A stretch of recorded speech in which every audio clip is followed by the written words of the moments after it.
जय देवभूमि, जय उत्तराखंड, जय पहाड़। मैं हूं कालिका कांडपाल और आप देख रहे हैं दस्तक पहाड़।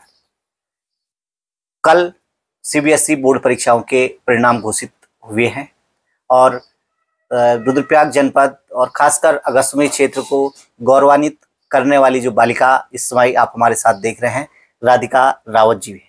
राधिका, आपको आपकी जो उपलब्धि आपने हासिल की है उसके लिए सबसे पहले बहुत बहुत बधाई।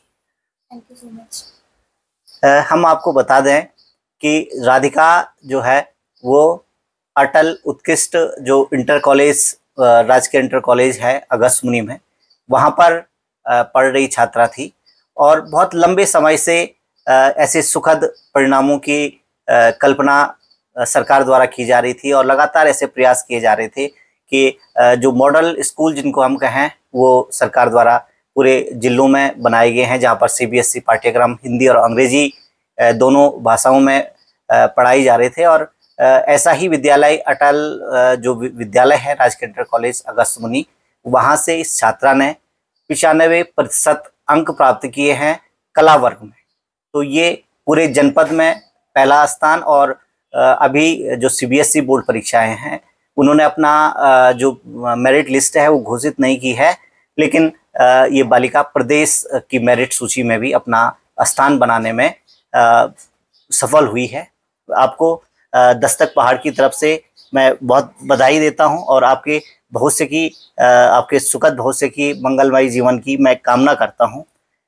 दस्तक पहाड़ से आप सीधे इस समय जुड़े हुए हैं और मैं चाहूँगा कि आप पहले ये बताएं कि आप इस खबर जब आपको ये समाचार जब मिला कि आप 95% अंक आपने प्राप्त किए हैं, आपने कैसा महसूस किया? अराउंड 11:30 के आसपास रिजल्ट आया था, तो मैंने एक्सपेक्ट किया था कि शायद और आ सकते थे 96-97, बट 95 भी स्टिल अच्छे हैं। जी, आप अपनी इस सफलता को जो आपने अर्जित की है, इसका श्रेय आप किसको देना चाहिए? मतलब हर चीज़ में किसी एक इंसान को नहीं मिलता है, तो फर्स्ट ऑफ ऑल मेरे पेरेंट्स, उन्होंने बहुत हेल्प करी है और इन्वायरमेंट भी अच्छा मिला मुझे और टीचर्स भी अच्छे थे मेरे, जो उन्होंने मुझे बताया। राधिका, मैं चाहूँगा कि आप हमारे दर्शकों को बताएं कि आपकी प्रारंभिक शिक्षा कहाँ से प्रारंभ हुई और आपने आर्ट साइड से जो स्ट्रीम आपने चुनी है उसका क्या कारण रहा? पहले मैंने 8 तक रोजमाउंट अकेडमी से पढ़ाई करी, उसके बाद चिल्ड्रन अकेडमी 9 to 10, और उसके बाद मैंने डिसाइड करा कि मैं AUGIC में आऊँगी फॉर फर्दर स्टडीज़।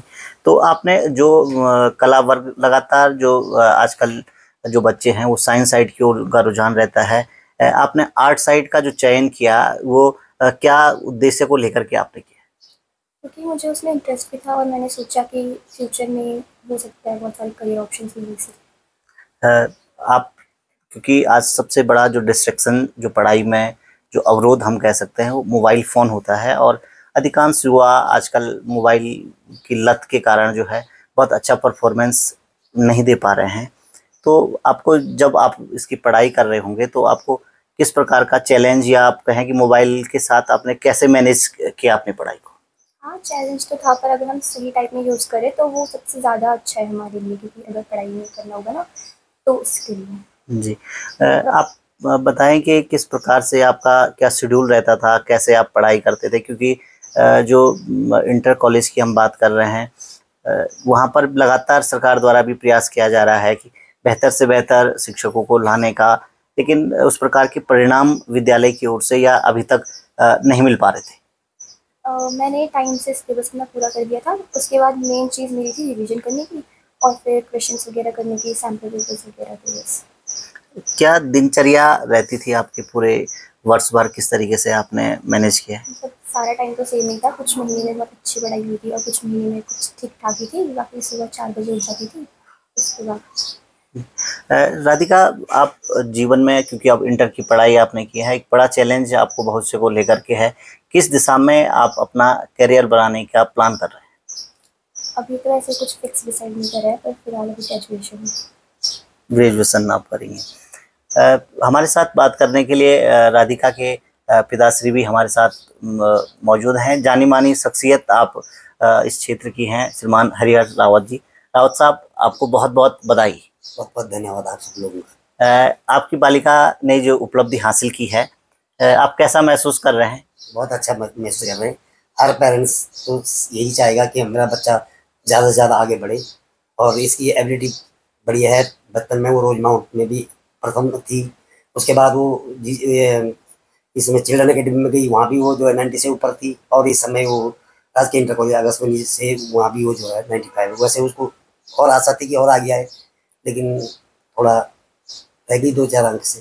जी। प्रत्येक बच्चे का जो है मार्गदर्शन, जैसे आपने कहा कि आपको पेरेंट्स से, टीचर से, सभी से समय समय पर आपको सहयोग मिला, और आपकी जो आज सफलता की जो पहली सीढ़ी पर गए हैं, और लगातार आपको आगे बढ़ना है। आपके टीचर्स का या स्कूल का किस प्रकार का रोल रहा? कैसे टीचर्स आपको, कौन से टीचर्स, कौन सा विषय आपको बहुत बढ़िया लगता है? इसके बारे में भी आप थोड़ा सा बताइए। और जैसे मैंने स्टार्टिंग अपनी स्कूलिंग की रोजमाउंट से करी, तो वहाँ के टीचर्स भी बहुत सपोर्टिव थे, मतलब उन्होंने बच्चों पे बहुत ध्यान दिया। उसके बाद चिल्ड्रन में भी सब अच्छे टीचर्स ही मिले मुझे। और जब मैं इंटर कॉलेज में आई तो वहाँ के सारे टीचर्स, मतलब स्टाफ, टीचर्स, प्रिंसिपल, सब सर बहुत अच्छे हैं और उन्होंने बच्चों को इनकरेज भी करा। अगर मैं सब्जेक्ट टीचर्स की बात करूँ तो जैसे इंग्लिश वाले सर थे या फिर ज्योग्राफी वाले सर थे, उन्होंने भी मेरी बहुत हेल्प करी 12th में। और स्पेशली प्रिंसिपल सर और दावत सर ने भी बहुत हेल्प करी मेरी, तो मुझे उनसे भी बहुत सपोर्ट मिला और हेल्प मिली। जैसे हर चीज़ में, जैसे एग्ज़ाम्स की बात, क्या और स्टेप्स नहीं करनी है, क्या करना है, क्या क्या नहीं करना है। राधिका, एक और जो महत्वपूर्ण बात अगर मैं कहूँ, जो अटल आदर्श इंटर कॉलेज है, वो बहुत पुराना विद्यालय इस क्षेत्र का है, और उसको अंग्रेजी मीडियम में और सीबीएसई पाठ्यक्रम लागू हुआ है कुछ वर्ष पूर्व से। यहाँ पर बालिका इंटर कॉलेज भी है, तो इंटर कॉलेज में जो बालिकाओं की संख्या बहुत कम रहती है, ज़्यादातर बॉयज़ वहाँ पर रहते हैं, तो किस प्रकार से आपने महसूस किया कि आपके जो आपके साथ पढ़ने वाले जो विद्यार्थी हैं, अधिकांश जो छात्र हैं, छात्राओं की संख्या कम है, कैसा रहा आपका अनुभव? हाँ, मतलब जब मैं स्टार्टिंग में आई थी तो बॉयज़ ज़्यादा है, गर्ल्स कम है, पर अभी धीरे धीरे इम्प्रूव हो रहा है और गर्ल्स भी एडमिशन ले रही है वहाँ। और जब मैं थी तो मेरा आर्ट सेक्शन में एक ही लड़की थी, मैं अकेली। बाकी साइंस साइड में 3-4 लड़कियाँ थी। तो कुछ कुछ अच्छे दोस्त थे मेरे बॉयज़ में ही थोड़ा, तो उनके साथ ही मैं ज़्यादातर रहती थी स्कूल में। राधिका, आपने एक मुकाम हासिल किया है, और आपने अगस्त्यमुनि जैसे शहर में रह करके अल्प संसाधनों के साथ आपने अपनी पढ़ाई की, और आप आज आपने एक उदाहरण पेश किया है। जो आने वाले बच्चे हैं, जो बोर्ड परीक्षाओं में और विभिन्न परीक्षाओं की तैयारी जो लोग कर रहे हैं, आप उनको क्या संदेश देना चाहेंगे? पहले तो ज़्यादा स्ट्रेस नहीं लेना चाहिए एग्ज़ाम्स का, क्योंकि इतना कुछ टफ नहीं है। अगर हम ट्राई करें तो हम कर सकते हैं इजीली।